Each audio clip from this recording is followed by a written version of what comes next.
Leo, hello there, my beautiful friends. We're going to do your general tarot reading for late April 2023. Thank you so much for joining me today. You know, I appreciate each and every single one of you beautiful people out there. So let's get right down to business as always and start you off with an oracle card here, just so we could dip our toes in the energy and see what's going on for the lovely Leos. My friends, I hope you're all doing fabulous. I'm sure you are. Let's get this good shuffle going. What do we got for my friends? Yeah, we're going to look at this first card super quick, then we'll get into the full reading itself. And at the very end, I'll pull you a bonus card from the Shadowland Tarot, just to see what might be in the shadows or what shadow work you can lean in on, which is always interesting. Let's get this first card going. Let's go. Let's rock for Leo, please, my gods. Talk to me. What do we got? All right, nice. Okay, so a little daydreamy, a little imaginative here. Yeah, maybe you could be looking out at the future as well when this card shows up, but this is very head spacey, Four of Cups type of energy.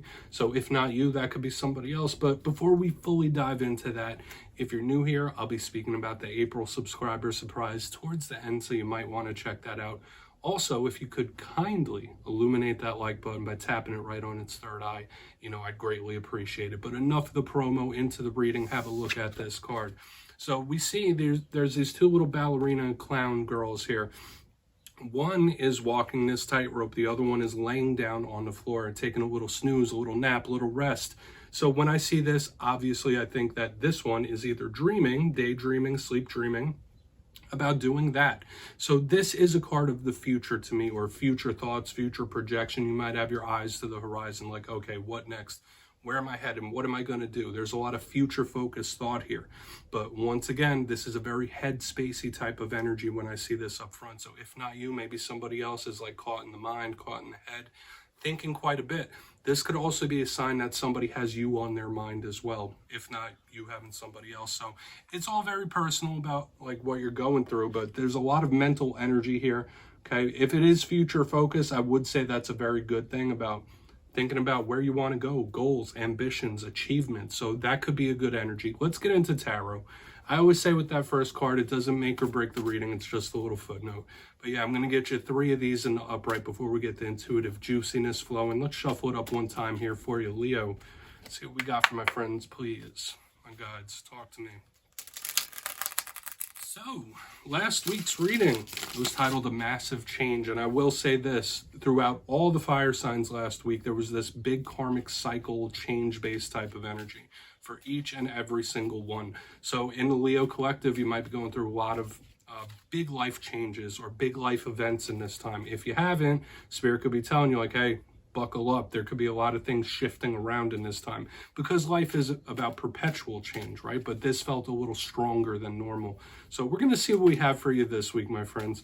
As you know, energies are very fluid. It's never set in stone. So only take this how it hits for you, because we could be seeing your vibe or somebody else's. Let's get you 3 cards. What do we got? Thank you. Okay, so there is this little stress-induced type of energy here, another headspace type of vibe. We have the 9 of Swords in position number 1. Once again, that doesn't have to be your energy, but this is wound tight. Hopefully you're getting proper rest and sleep. You're not having sleep issues in this time. 10 of Cups, so the complete opposite here. So we have this little flip-flop of energy of something going from like really stressed to possibly something going extremely well. We have the 10 of Cups in position number 2. So this is going to be an interesting layered one, my friends, that's for sure. Let's get you one more. We'll really start breaking this down. What do we got for Leo, please? Thank you. All right, thank you. All right, very giving. You're also going to have a bonus this week, my friends. Okay, yeah, here's this karmic type of energy. We have the Death card in the 3rd position. Do not be afraid. Do not be nervous about that card, especially if you're new with tarot. Once again, this was about the topics I was just speaking about. But you also have the 6 of Pentacles. That's a beautiful energy. So we have an interesting dynamic this week, Leo. We really do, where like there's a lot of hot, cold, light, dark dynamics happening here. Now, let's go through real quick. I'll give you some of the classical meanings and archetypes before we get the juicy intuitive stuff. So when I look down here, first glance, once again, we have this headspace type of energy showing up quite a bit. We have challenges, but we have good. The karmic cycles. It's interesting. There is a lot of water energy, though. Water heavy here, which can be emotional and once again, thought-based. But position number 1, the 9 of Swords. You see the imagery here. You don't have to really guess too much about what this card could be about. You see that person who looks like they're stressing, nervous, can't sleep. So when I see this card, Spirit could literally be telling you, like, hey, you might need to focus on your rest, your relaxation. This is someone who's having trouble in the nighttime for whatever reason. Once again, doesn't have to be you. This could be somebody else who's having issues sleeping. They can't sleep for whatever reason. I also link this card to the paranormal. So when the Nine of Swords shows up, you might be energetically more sensitive than you normally are, especially if you're born with those type of gifts. The Nine of Swords could speak about paranormal experiences, little ones, big ones, it all depends. So we'll see what this is about, but it could just be somebody stressing, anxious, nervous, okay? So we'll see what that's about. Now, moving to the center is where this energy completely takes a turn. We have the 10 of Cups right there. Now, all 10s in tarot could represent the close of a cycle, the ending of a cycle, but this is more that card of the prototypical happy ending, wish fulfillment, emotional fulfillment, something that makes you happy, something that makes you feel complete. So once again, this could be huge. This could be a win or a victory of some sort. Now, when we see the 10 of Cups, it could speak about family connections. So between these cards, hopefully you're not having issues in family or with the home. It could speak about the home as well. So there might be a focus on where you live and how you live when the 10 of Cups shows up. But it is a wish fulfillment type of card, so it's nice. Once again, the future focus of attaining a goal. Can you do it? Will you do it? Do you have the fortitude and drive to make something happen? I think you do, my friends. Now, moving to the very back end, though, we have the Death card. Very deep energy, very deep type of card. So the Death card. This is linked to the Scorpio collective when I see it. Let me just get these cards straightened out a touch. The Death card could, if it's not a Scorpio in your life, it is a karmic card. So all the things we were speaking about in the beginning, the change, the life changes, big things shifting in various different ways, could be at play when this shows up. But this is more of a phoenix rising from the ashes. So from an ending, you get a new beginning, or from your pain becomes your strength. That's the type of vibes when we see this type of card. And once again, it could speak about karmic cycles, people paying karmic debts. So there might be someone you're connected to that's about to pay a karmic one. Sometimes it could even be karmic rewards because it is focused within two very positive cards. But there's going to be a lot of detail we need to pull from this, Leo. Now, as your bonus, just real quick, because this is another little footnote, we have the Six of Pentacles. This is a very giving energy, a charitable energy. I often see this surrounding gift giving of some sort. So you might be wanting to gift somebody might be wanting to spoil you a little bit. This card does speak about equality, but I will mention once again, this is one of my karmic cards as well because it does have those scales on it, literally. So we might be looking at karmic situations this week, which doesn't surprise me because that's been big with all fire signs. Let's dive deeper on all of it, Leo. Let's jump in and clarify. All right, we're going to get one more good shuffle here, my friends. Let's see what's going on here for my Leos, please. My gods. And yes, my friends, this is where I go intuitive with the message, which means I just tell you how it feels to me. So feel free to do further research or rely on your base knowledge of tarot because, as you know, every single reading is about the reader's interpretation, and I'm just giving you mine. Let's go in on that Nine of Swords. And yes, if you're a reader yourself, please feel free to play along. That's why the box is here. If you're feeling any messages that you want to give to Leo, you could drop it in the comments. I don't mind at all. All right, Nine of Swords. Why is it here? Why is that Nine of Swords here, please? Okay. That card almost came out, but it didn't. For anyone new around, yeah. Ooh. Okay.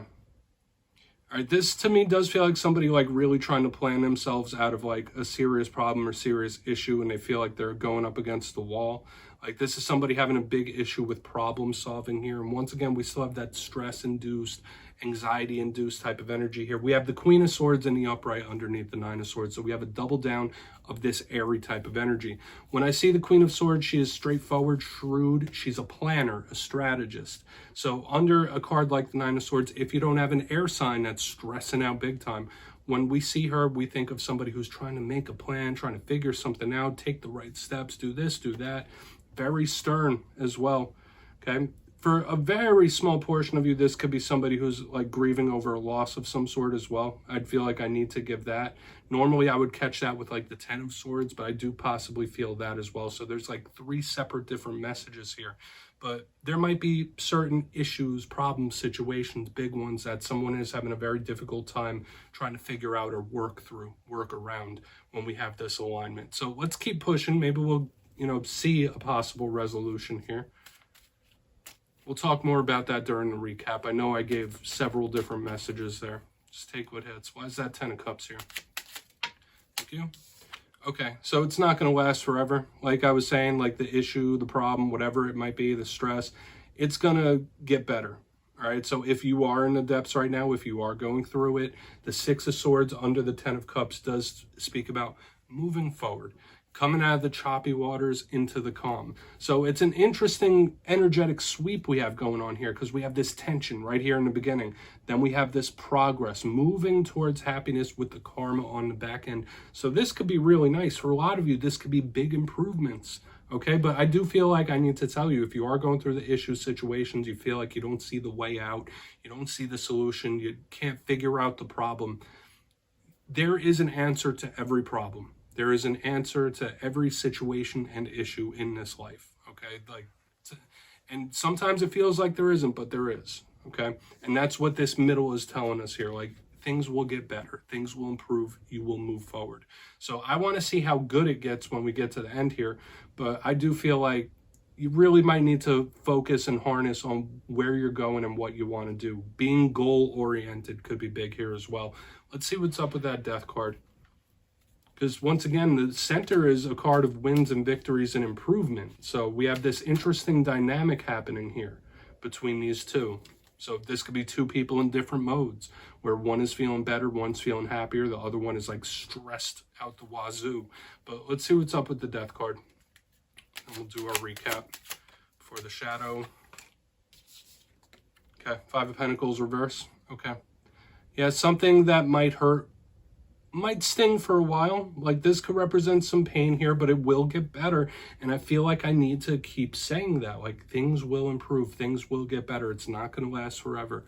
Don't worry about that. The 5 of Pentacles in reverse underneath the Death card could speak about big improvements in the money realm. When I break this spread down, I feel like we have this end and then this end. 6 of Pentacles is money coming in. With the 5 of Pentacles reverse, this just tells me a lot of you could be seeing big improvements in your monetary situations or work situations here. But once again, this card could represent abandonment, loneliness, sadness, pain. So we do have a little bit of pain speckled in here. Happily, though, this is in reverse. Okay, so once again, improvement, little steps, little chunks. So this feels good to me. Now, I will say this. With the 5 of Pentacles, even in reverse underneath the Death card, this could be somebody paying a karmic debt, paying the piper, paying a toll of some sort. Not saying it's you. This could be someone you're linked to. If they're a type of individual, they've done a lot of wrong, they've done a lot of people dirty. Like, this is Spirit saying, like, listen, they will get served up their dose here. One way or another eventually, okay? I don't want to get too sidetracked because I feel like there's more messages here for you, Leo. But let's just go through. I'll do the recap before we get into the Shadow card. If you kindly look in the box, position number 1, we do have the 9 of Swords with the Queen of Swords in the upright. Now, once again, the energetic flow of this is like we have challenge, we have good, we have little improvement, but there's pain speckled in here, but improvement. But here in the beginning, there could be big issues, problems, serious ones even, that it might look like there's not many ways out, or you might be having difficulty trying to figure out how to solve something. This could also just be an earth sign that's really going through it in some way or fashion. But it feels like somebody's in the depths here, okay, with the nervousness, the anxiousness. In the center, though, this is where the energy starts to lift up, alleviate, and improve, because we have the 10 of Cups and the 6 of Swords in the upright, coming out of the choppy waters into the calm, in towards the wish fulfillment, the long-term goals. So this could be Spirit asking you to be more goal-oriented in this time, specifically if you're going through rough ones. Once again, there is an answer to every issue and problem that exists. There is. One way or another, things do get resolved. Now, moving to the very back end, because I do still feel like this is the energy of wins and victories here. On the back, we do have the karmic energy with the Death card and the 5 of Pentacles in reverse. Connected to this bonus card on the back, I do feel for a lot of you, there could be a nice change in your money circumstances. You might have an influx of big money coming in, or better work situations could happen here. But I did also say, if this isn't the improvement, the encouragement from spirit, because we have two alignments of that, this could represent somebody who is going to catch that karmic dose of some sort. So yeah, we do have that little warning about karma, or somebody paying the piper, paying that karmic debt. But yeah, please take a screenshot of this if you'd like. I'm going to get you one shadow card. Let's see what's in the shadows here for Leo. Real quick, we're just going to wrap this reading up. I feel like I could talk about this spread for another 10, 15 minutes. What's going on here for Leo, please? And yeah, I'm using the Shadowland Tarot for this portion like I do every week. This is an awesome deck for shadow reading. What's in the shadows? Whether it's something within yourself, something you don't quite see. We have the Queen of Pentacles, so this could be revolving around earthly things. It could be earth signs even. But when we have the Queen of Pentacles, she is that mother figure type of energy. So for a portion of you, there may be issues surrounding a mother figure or an earth sign when she shows up in the shadows. Now, another shadow side of this Queen of Pentacles, it could be somebody that is not flexible. There could be certain areas of life that you are very much set in your ways, or very stubborn about, and that's fine, right? Knowing what you will expect, what you do expect, and what you will accept, and what you won't. That's a very healthy thing. But spirit might want you to really broaden your horizons in some sort of way and try to put yourself in someone else's shoes when I see this in the shadows. Also, watch your spending here with the Queen of Pentacles. Like, make sure you're not, even if you do have a big influx of money coming in like we saw in the spread itself, just be a little discerning. Maybe save up a little when she shows up as a shadow card. So yeah, Leo, that's what I have for you this week, my friends. Don't click away just yet. I'm going to give you the details of the April subscriber surprise. If you got your name in for the March subscriber surprise, the winners will be announced in my community tab at the end of the Fire Air readings this weekend. But for April, I'll be running it back and giving away 2 copies of the beautiful Tarot of the Owls. It's a brand new deck and it's a lot of fun to work with. So if you'd like to get your name in for this, it's 2 simple things as always, my friends. First, you must be subscribed. And second, let me know down in the comments, out of all the cards in this week's reading, which ones spoke to you most. You'll be entered to win. And at the end of April, I'll put the winners in my community tab. As always, my friends, much love, and I'll see you next time.